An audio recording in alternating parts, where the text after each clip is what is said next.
a tous connu ça. Cette frustration qui couve lentement avant de se transformer en un véritable brasier de colère. Votre cœur s'emballe, vos pensées s'emballent, et vous vous sentez complètement dépassé. Les émotions négatives, en particulier la colère, peuvent ressembler à une bête indomptable, prenant le contrôle de nos esprits et dictant nos actions.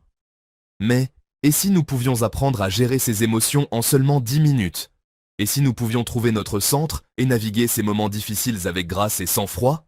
Cet essai vous fournira des techniques pratiques et efficaces pour reprendre le contrôle lorsque les émotions négatives menacent de prendre le dessus. Nous explorerons des stratégies simples mais puissantes que vous pouvez mettre en œuvre immédiatement pour éprouver un sentiment de calme au milieu de la tempête. Êtes-vous prêt à vous libérer de l'emprise de la colère et à cultiver la maîtrise émotionnelle? Commençons. Lorsque la colère éclate, notre corps passe en mode combat ou fuite. Notre respiration devient superficielle et rapide, alimentant davantage le feu intérieur. La première étape pour reprendre le contrôle est d'interrompre cette réponse physiologique en se concentrant sur notre respiration. Trouvez un endroit calme, même s'il ne s'agit que de sortir, prendre l'air un instant. Fermez les yeux et inspirez lentement et profondément par le nez, en laissant votre ventre se gonfler. Retenez votre respiration pendant 4 secondes, puis expirez lentement par la bouche. Répétez ce cycle pendant 5 minutes en remarquant le soulèvement et l'abaissement de votre abdomen à chaque respiration. Pendant que vous vous concentrez sur votre respiration, imaginez que vous inspirez le calme et expirez la tension. Cette pratique simple envoie un signal à votre système nerveux pour qu'il se détende, ce qui permet d'appuyer sur le bouton pause de votre colère.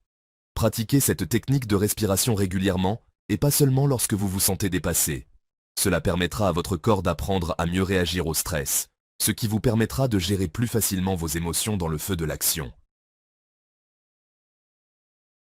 La colère se manifeste souvent physiquement.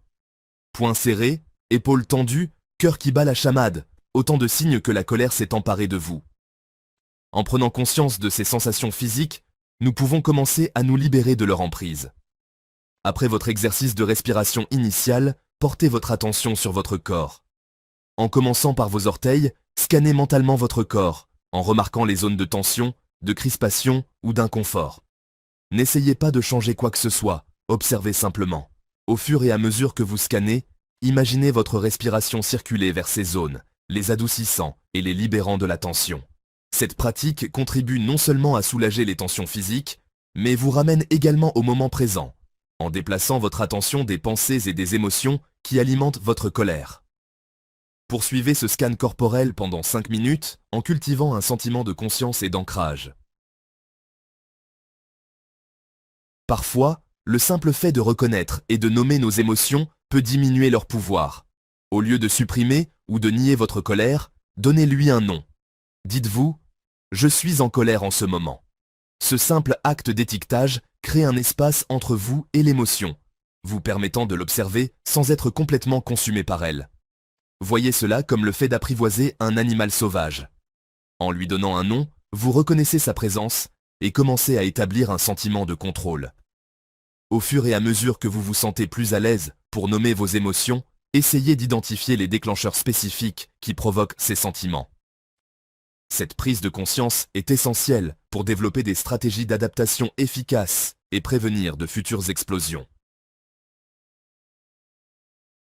5e section. Remettre en question ses pensées. Est-ce vraiment si grave? Nos pensées ont une influence puissante sur nos émotions. Lorsque nous sommes en colère, nos pensées s'enlisent souvent dans la négativité, la dramatisation et le blâme. Nous devons remettre en question ces pensées et rechercher d'autres points de vue. Demandez-vous, cette pensée est-elle vraiment vraie? Y a-t-il une autre façon de voir les choses?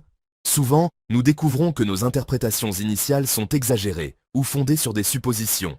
En remettant en question ces schémas de pensée négatifs, nous pouvons recadrer la situation et réduire l'intensité de notre colère.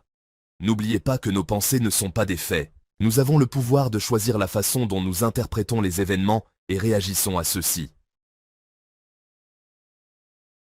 6e section. La vue d'ensemble. La perspective est essentielle. Lorsque la colère nous consume, il est facile de se laisser absorber par l'immédiateté de la situation. Nous perdons de vue la situation dans son ensemble et laissons nos émotions dicter nos actions. Prenez du recul et demandez-vous, est-ce que cela aura de l'importance dans un jour, une semaine, un an? Souvent, les choses qui déclenchent notre colère sont fugaces et insignifiantes dans l'ordre des choses. En changeant de perspective et en nous concentrant sur ce qui compte vraiment, nous pouvons laisser tomber les petits détails et choisir de réagir avec sagesse et compassion. N'oubliez pas que la vie est trop courte pour être gâchée par la colère et le ressentiment. Choisissez de vous concentrer sur ce qui vous apporte de la joie et laissez aller la négativité qui vous pèse. 7e section. La communication est essentielle. Exprimez-vous. Refouler sa colère peut être préjudiciable à votre bien-être. Il est important d'exprimer ses sentiments de manière saine et constructive. Si vous vous sentez à l'aise, parlez à quelqu'un de confiance de ce qui vous tracasse. Exprimer vos émotions peut vous aider à les gérer et à prendre du recul. Si vous n'êtes pas prêt à parler, essayez d'écrire vos pensées et vos sentiments dans un journal. Cela peut être un moyen cathartique de libérer les émotions refoulées et d'y voir plus clair. N'oubliez pas que la communication ne consiste pas à gagner ou à avoir raison, mais à s'exprimer authentiquement et à trouver une solution qui convienne à toutes les personnes concernées. 8e section. Fixez des limites. Protégez votre paix intérieure. Parfois, la colère vient du sentiment d'être manqué de respect, exploité ou violé. Il est essentiel de fixer des limites saines pour protéger son bien-être émotionnel. Apprenez à dire non aux demandes qui épuisent votre énergie ou qui vont à l'encontre de vos valeurs. Communiquez vos besoins et vos limites de manière claire et affirmative. N'oubliez pas que vous avez le droit de protéger votre temps, votre énergie et votre espace émotionnel. Fixer des limites n'est pas égoïste, c'est faire passer son bien-être en premier et créer une vie en accord avec ses valeurs. 9e section. Prendre soin de soi n'est pas égoïste. Reconstituer ses réserves. Lorsque nous sommes stressés et émotionnellement épuisés, nous sommes plus vulnérables à la colère et à la négativité. Prendre soin de soi est essentiel pour gérer efficacement ses émotions. Adonnez-vous à des activités qui nourrissent votre esprit, votre corps et votre âme. Qu'il s'agisse de prendre un bain relaxant, de passer du temps dans la nature, d'écouter de la musique ou de vous adonner à un passe-temps, prenez du temps pour les choses qui vous apportent joie et ressourcement. N'oubliez pas que prendre soin de soi n'est pas un luxe, c'est une nécessité. En accordant la priorité à votre bien-être, vous serez mieux armé pour faire face aux défis de la vie avec grâce et résilience. 10e section. Demandez de l'aide. Vous n'avez pas à vous battre seul. Si vous avez du mal à gérer votre colère ou d'autres émotions négatives, n'hésitez pas à demander l'aide d'un professionnel. Un thérapeute peut vous fournir les outils et le soutien dont vous avez besoin pour comprendre la racine de votre colère, développer des mécanismes d'adaptation sains et cultiver des compétences de régulation émotionnelle. N'oubliez pas que demander de l'aide est un signe de force, pas de faiblesse. Il faut du courage pour reconnaître que l'on a besoin de soutien et pour demander conseil. En investissant dans votre santé mentale, vous investissez dans votre bien-être général et vous vous créez une vie plus épanouissante et plus heureuse. 11e section. Conclusion. Maîtriser ses émotions, maîtriser sa vie. Apprendre à gérer sa colère et ses émotions négatives est un voyage continu, et non une destination. Il y aura des moments où nous trébucherons et retomberons dans nos vieux travers. Mais avec de la pratique, de la patience et de l'autocompassion, nous pouvons développer les compétences nécessaires pour naviguer ces défis avec plus de facilité et de résilience. N'oubliez pas que vous n'êtes pas vos émotions. Vous avez le pouvoir de choisir la façon dont vous y réagissez. En mettant en œuvre les stratégies décrites dans cet essai, vous pouvez vous libérer de l'emprise de la colère et cultiver une vie remplie de paix, de joie et de liberté émotionnelle. Commencez dès aujourd'hui.